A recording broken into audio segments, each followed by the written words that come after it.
नमस्कार, आप देख रहे हैं संसद टीवी की खास पेशकश लोकतंत्र राउंडअप। मैं हूं आपके साथ शालिनी खंडेलवाल। नमस्कार, मैं हूं पराक्रम सिंह शेखावत। लोकतंत्र राउंडअप में हम आपके लिए लेकर आए हैं ऐसी खबरें जो लोकतांत्रिक व्यवस्थाओं के प्रति बढ़ाती हैं आपका विश्वास। ऐसी खबरें जिनका सीधा सरोकार है आपसे। राष्ट्रपति, उपराष्ट्रपति, प्रधानमंत्री और लोकसभा अध्यक्ष की गतिविधियों से जुड़ी सभी खबरों पर होगी हमारी नजर। आइए शुरुआत करते हैं लोकतंत्र राउंडअप की सुर्खियों के साथ। देश भर में 15 से 18 साल तक के बच्चों का कोविड वैक्सीनेशन शुरू। कोटा में लोकसभा अध्यक्ष ओम बिरला ने की टीकाकरण अभियान की शुरुआत। उपराष्ट्रपति एम वेंकैया नायडू ने छात्रों के लिए सामुदायिक सेवा को अनिवार्य करने पर दिया जोर। कोट्टयम में संत कुरियाकोस इलियास चावरा की 150वीं पुण्यतिथि पर आयोजित समारोह में कहा, युवाओं में छोटी उम्र से ही सेवा भाव जागृत करना जरूरी। केंद्र शासित प्रदेश लक्षद्वीप की पहली आधिकारिक यात्रा के दौरान उपराष्ट्रपति एम वेंकैया नायडू ने किया 2 कॉलेजों का उद्घाटन। कौशल विकास और लघु पाठ्यक्रमों के जरिए स्थानीय युवाओं के लिए रोजगार के अवसर बढ़ाने पर दिया जोर। लोकसभा अध्यक्ष ओम बिरला ने कोटा में किया यूथ हॉस्टल भवन का शिलान्यास। कहा, हमें देश के युवाओं पर गर्व, क्योंकि युवाओं की बदौलत बढ़ी है देश की शक्ति और सामर्थ्य। उपराष्ट्रपति एम वेंकैया नायडू ने केंद्र शासित प्रदेश लक्षद्वीप की अपनी पहली आधिकारिक यात्रा की। उन्होंने कदमत और एंड्रोथ द्वीपों में 2 महाविद्यालयों का उद्घाटन किया। उपराष्ट्रपति पुदुचेरी विश्वविद्यालय के कुलाधिपति भी हैं, जिससे ये महाविद्यालय संबद्ध है। महाविद्यालय के उद्घाटन समारोह को संबोधित करते हुए उपराष्ट्रपति ने द्वीप समूह के युवाओं का रोजगार बढ़ाने के लिए कौशल विकास में और अधिक लघु पाठ्यक्रमों को आरंभ करने का सुझाव विद्यालय प्रशासन को दिया। लक्षद्वीप पहुंचे एम वेंकैया नायडू ने देश के उपराष्ट्रपति के रूप में लक्षद्वीप की अपनी पहली शासकीय यात्रा को लेकर खुशी जताते हुए कहा कि लक्षद्वीप को प्राचीन सांस्कृतिक विरासत और अनूठे प्राकृतिक सौंदर्य के संगम का गौरव हासिल है और लोगों के आतिथ्य से वह अभिभूत हैं। I am also happy and it gives me special joy to begin this new year 2022 and inaugurate these 2 colleges on my first official tour of Union Territory, Lakshadweep, as the Vice President of India. Needless to say, I am amazed by the beauty of this archipelago and humbled by the hospitality of the people here. उपराष्ट्रपति ने लक्षद्वीप की eco tourism और मछली पालन की प्रचुर संभावनाओं को देखते हुए कहा कि छात्रों को जलीय कृषि टूरिज्म के क्षेत्र में अध्ययन करना चाहिए। I was discussing with the administrator and I will be also suggesting to the Vice Chancellor, as it was explained to you, fortunately I am the Chancellor of Pondicherry University and here in these colleges and also in other places, skill development courses must be started at the earliest. जितना जल्दी हो सके तो उतना Kaushal Yojana. There are talents among our youngsters. You need to recognize the talent, encourage, upgrade the skills. Skill development is the need of the hour.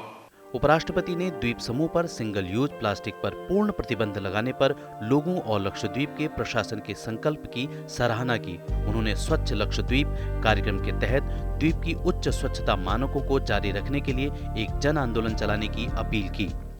Efforts have gone to Swachha Lakshadweep.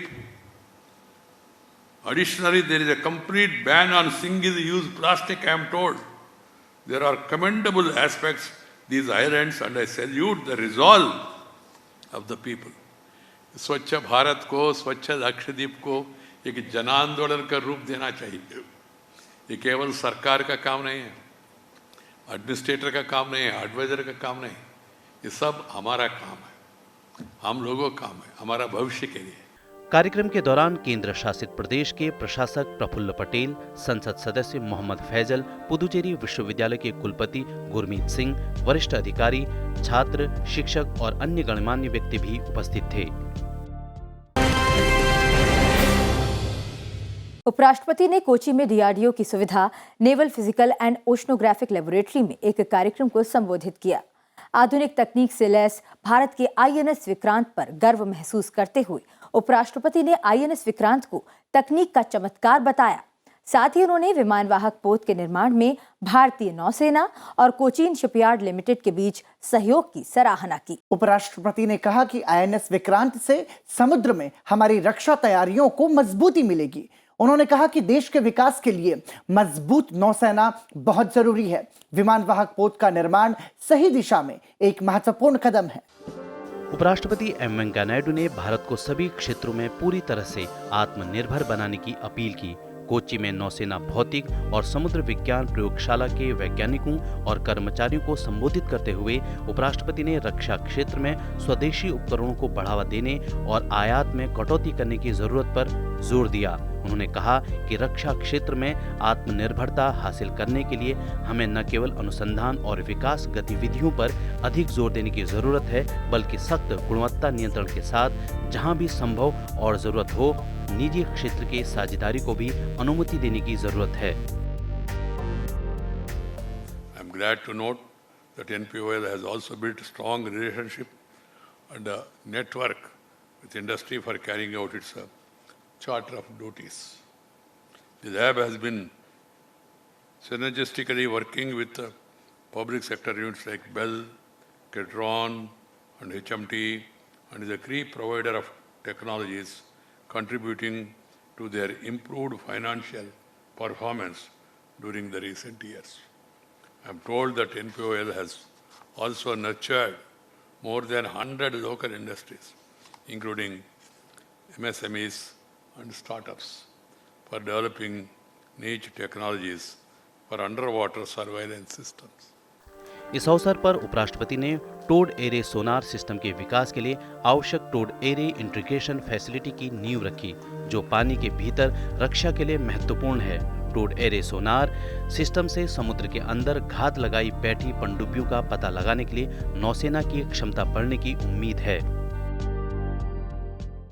I was glad to know that this is the 50th year of Cochin Shipyard in its human service for the nation. The carry is also great, iconic for our drive towards Atmanirbhar Bharat and examples of coordination at all levels.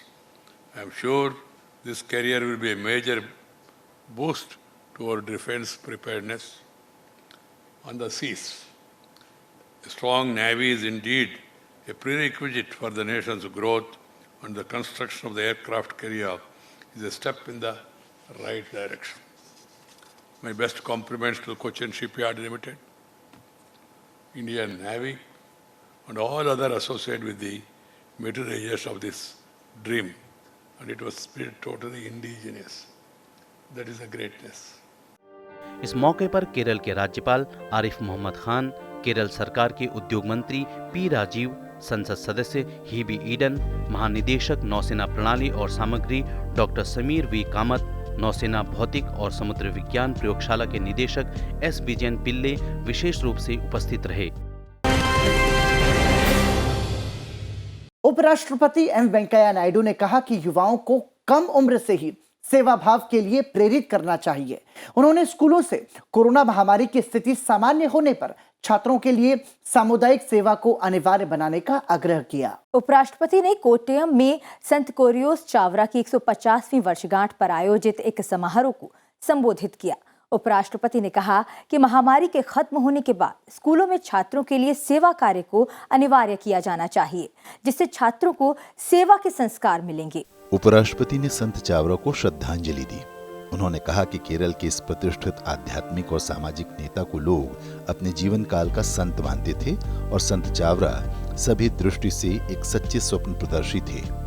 उन्होंने कहा कि 19वीं शताब्दी में संत चावरा केरल के आध्यात्मिक, शैक्षिक, सामाजिक तथा सांस्कृतिक सुधारक के रूप में सामने आए और लोगों के सामाजिक पुनर्जागरण में अतुलनीय योगदान दिया।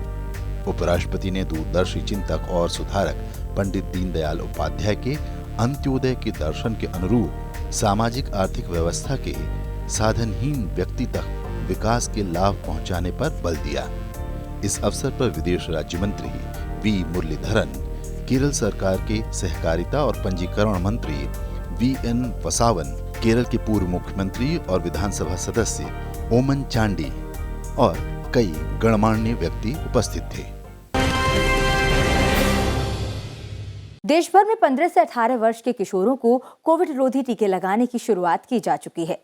इसी कड़ी में लोकसभा अध्यक्ष ओम बिरला ने अपने संसदीय क्षेत्र कोटा बूंदी में किशोरों के टीकाकरण कार्यक्रम की शुरुआत की। लोकसभा अध्यक्ष ने कहा कि किशोरों और युवाओं को ज्यादा से ज्यादा वैक्सीन लगवाने के लिए प्रेरित करना हम सभी की जिम्मेदारी है। टीका लगवाने पहुंचे छात्र छात्राओं को लोकसभा अध्यक्ष ने गुलाब का फूल देकर प्रोत्साहित किया। लोकसभा स्पीकर ओम बिरला सोमवार को कोटा में शुरू हुए 15 से 18 आयु वर्ग के टीकाकरण कार्यक्रम में पहुंचे। उन्होंने यहां किशोर युवाओं को ज्यादा से ज्यादा वैक्सीनेशन करवाने के लिए प्रेरित किया। राजस्थान प्रदेश के कोचिंग एजुकेशन हब कोटा शहर में भी सोमवार से 15 से 18 आयु वर्ग के किशोर युवाओं के वैक्सीन अभियान की शुरुआत हो गई। लोकसभा अध्यक्ष ओम बिरला ने कोटा शहर के विज्ञान नगर स्थित डिस्पेंसरी में पहुंचकर अभियान की विधिवत शुरुआत की। ओम बिरला ने युवाओं को ज्यादा से ज्यादा वैक्सीन लगवाने के लिए प्रेरित किया। जो युवा डिस्पेंसरी पर वैक्सीनेशन करवाने पहुंचे, उन्हें गुलाब और चॉकलेट भेंट की। ओमिक्रॉन वेरिएंट नया आया है, वो तेजी से फैलता है, ऐसा वैज्ञानिक अध्ययन में भी आया। देश के अन्य हिस्सों के अंदर भी तेजी से फैल रहा है। अध्ययनों से लगता है कि ये और तेजी से फैलेगा, लेकिन अभी तक जो इस वेरिएंट के लक्षण नजर आ रहे हैं, वो लक्षण इतने घातक नहीं है जिससे कि जो पहली और दूसरी लहर की तरह का लक्षण नजर आ रहा है। तो मुझे लगता है कि हमें और सावधानी सतर्कता बरतेंगे। लोकसभा स्पीकर ओम बिरला ने कहा कि कोटा देश में इंजीनियरिंग और मेडिकल कोचिंग का हब है। देश भर के बच्चे यहां आते हैं। ऐसे में अभिभावक के रूप में कोटा शहर के लोगों की जिम्मेदारी हो जाती है कि जो भी स्टूडेंट कोटा में रहता है, उसकी स्वास्थ्य सुरक्षा सुनिश्चित हो। भारत के युवाओं ने अपनी बौद्धिक क्षमता से देश भर को गौरवान्वित किया है। आज पूरी दुनिया भारत के युवाओं की ओर बड़ी उम्मीदों के साथ देख रही है। लोकसभा अध्यक्ष ओम बिरला ने यह बात यूथ हॉस्टल भवन का शिलान्यास करते हुए कही। कार्यक्रम को संबोधित करते हुए लोकसभा अध्यक्ष ने कहा कि हमें देश के युवाओं पर गर्व है। उनकी बदौलत देश की शक्ति और देश का सामर्थ्य बढ़ा है। साथ ही उन्होंने कहा कि जिस प्रकार आजादी के पूर्व युवाओं का लक्ष्य देश को स्वाधीन करवाना था, उसी तरह आज के युवा का लक्ष्य देश का नवनिर्माण करना है। महर्षि दादीज भवन के पास बनने वाले यूथ हॉस्टल के शिलान्यास समारोह को संबोधित करते हुए लोकसभा अध्यक्ष ओम बिरला ने कहा कि हमें देश के युवाओं पर गर्व है। उनकी बदौलत देश की शक्ति और सामर्थ्य बढ़ा है। जिस प्रकार आजादी के पूर्व युवाओं का लक्ष्य देश को स्वाधीन करवाना था, उसी तरह आज के युवा का लक्ष्य देश का नवनिर्माण करना है। लोकसभा अध्यक्ष ओम बिरला ने कहा कि युवा अपने अपने क्षेत्रों में अद्भुत योगदान देते हुए भारत की विकास में सहभागी बने। उन्हीं के प्रयासों से आने वाले 25 वर्षों में भारत विश्व के सबसे अग्रणी देशों में शामिल होगा।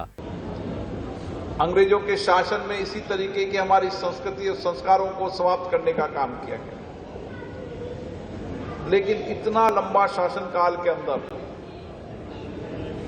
न तो भारत की संस्कृति को समाप्त कर पाए, न संस्कार को समाप्त कर पाए, न हमारी सामूहिकता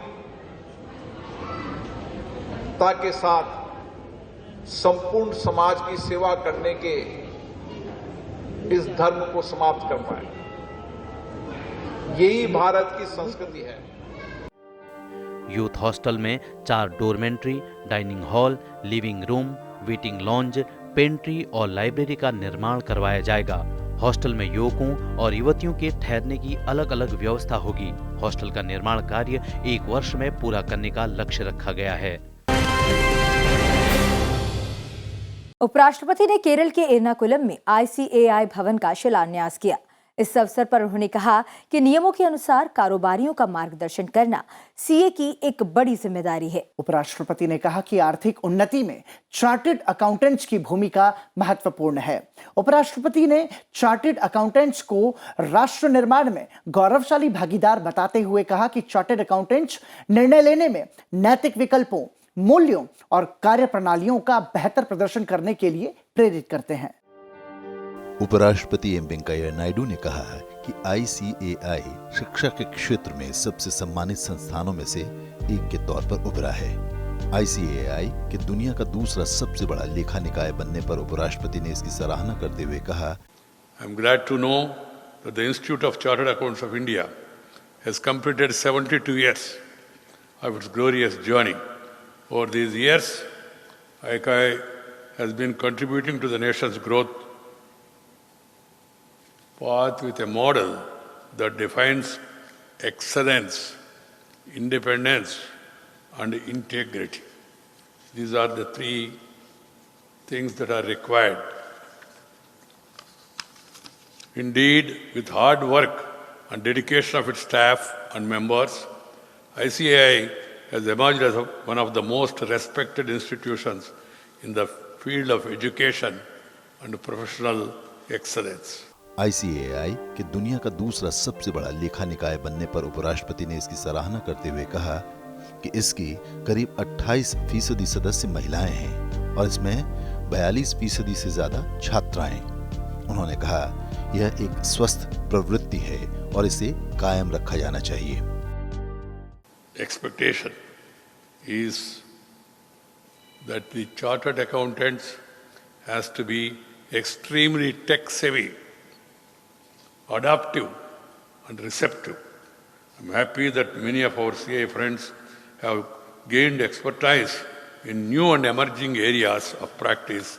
In fact, you can further contribute to the ease of doing business in the country by marrying technology with finance. That is what is required. The Prime Minister has given us a 3-line mantra: reform, perform and transform.